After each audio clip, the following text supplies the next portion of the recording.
राजस्थान के एक छोटे से गांव कुंवरपुर में एक गरीब किसान रामलाल अपने बेटे मोहन के साथ रहता था। उसकी जमीन बहुत छोटी थी और बारिश कम होने के कारण खेती करना मुश्किल था। रामलाल की पत्नी गंगा का कई साल पहले बीमारी से निधन हो गया था और अब मोहन ही उसकी दुनिया था। रामलाल के पास बस 2 बैल, एक टूटी फूटी झोपड़ी और थोड़ी सी जमीन थी। हर साल वह आसमान की ओर देखता, बारिश की उम्मीद करता, लेकिन बादल उसकी उम्मीदों को अक्सर धोखा दे देते। फिर भी वह अपने बेटे को पढ़ाना चाहता था ताकि उसका भविष्य बेहतर हो। मोहन पढ़ाई में बहुत होशियार था। गांव के सरकारी स्कूल में पढ़ता था, लेकिन अक्सर किताबों की कमी, फटे पुराने कपड़े और खाली पेट उसके सपनों के आगे दीवार बन जाते। स्कूल के मास्टर जी ने कई बार रामलाल से कहा, मोहन को अच्छे स्कूल में भेजो, इसकी किस्मत बदल सकती है। लेकिन रामलाल के पास इतने पैसे नहीं थे। कुछ लोग उसे ताने मारते, किसान का बेटा खेत जोतेगा, पढ़ लिख कर अफसर नहीं बनेगा। लेकिन मोहन की आंखों में सपने थे। वह बड़ा आदमी बनना चाहता था। एक साल गांव में बहुत भयंकर सूखा पड़ा। फसल बिल्कुल बर्बाद हो गई। घर में खाने के लाले पड़ गए।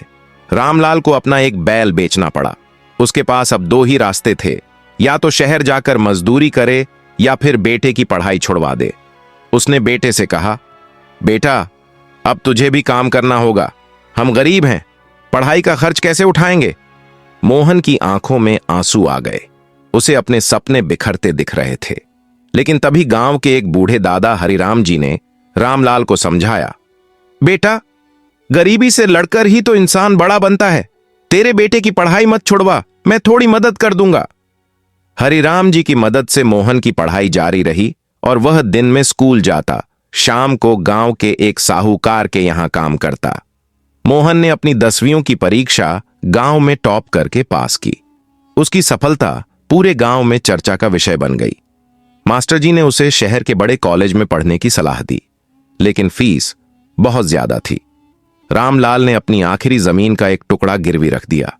साहूकार ने कहा, अगर मोहन फेल हुआ तो यह जमीन मेरी हो जाएगी।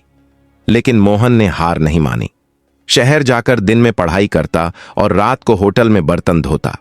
कई बार भूखा सोता, लेकिन अपने सपनों से समझौता नहीं किया। सालों की मेहनत के बाद मोहन ने एक सरकारी परीक्षा पास कर ली और एक अफसर बन गया।